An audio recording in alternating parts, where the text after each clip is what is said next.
జగన్నాథుని రథయాత్ర ఒడిశాలోని పూరిలో జరిగే ప్రధాన హిందూ పండుగ. ఈ ఏడాది జగన్నాథ రథయాత్ర జూలై 7వ తేదీ ఆదివారం నుంచి ప్రారంభమై జూలై 16వ తేదీన ముగుస్తుంది. ఈ పవిత్రమైన యాత్రలో జగన్నాథుడు, బలరాముడు తన సోదరి సుభద్రతో కూడి ఉంటారు. ఈ రథయాత్రలో పాల్గొనడం వల్ల అన్ని తీర్థయాత్రల ఫలాలు లభిస్తాయని చాలామంది నమ్ముతారు. ఈ తీర్థయాత్రలో పాల్గొనేందుకు ప్రపంచ నలుమూలల నుంచి లక్షలాది మంది భక్తులు తరలివస్తారు. పూరితో పాటు ప్రపంచవ్యాప్తంగా ఉన్న జగన్నాథ ఆలయాలు ఉన్న ప్రతిచోట భక్తులు రథయాత్ర నిర్వహిస్తారు. దీనిలో భాగంగా ఒడిశాలోని గజపతి జిల్లా పర్లాకిండి, జిరంగి, గండహత్తి, నారాయణపూర్, గురండి, అంకుడు గ్రామాల్లో కూడా నిర్వహిస్తారు. ఈ యాత్రలో పాల్గొంటే ఎంతో పుణ్యఫలాలు దక్కుతాయని భక్తులు నమ్ముతారు.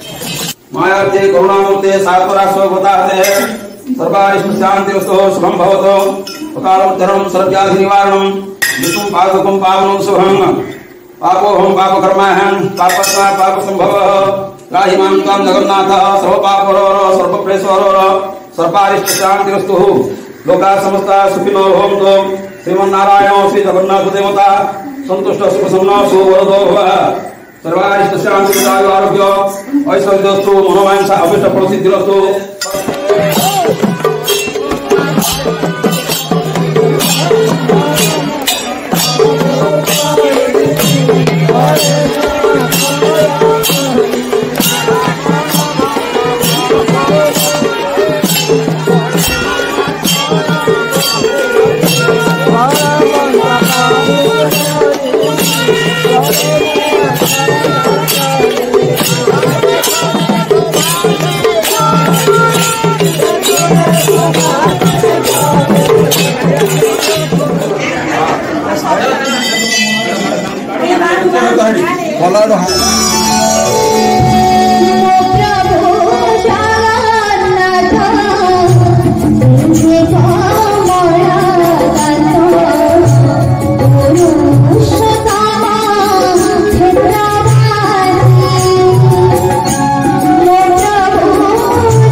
ఈ వీడియో మీకు నచ్చినట్టయితే లైక్ చేయండి, షేర్ చేయండి, సబ్స్క్రైబ్ చేయండి. కింద ఉన్న బెల్ సింబల్ క్లిక్ చేయండి.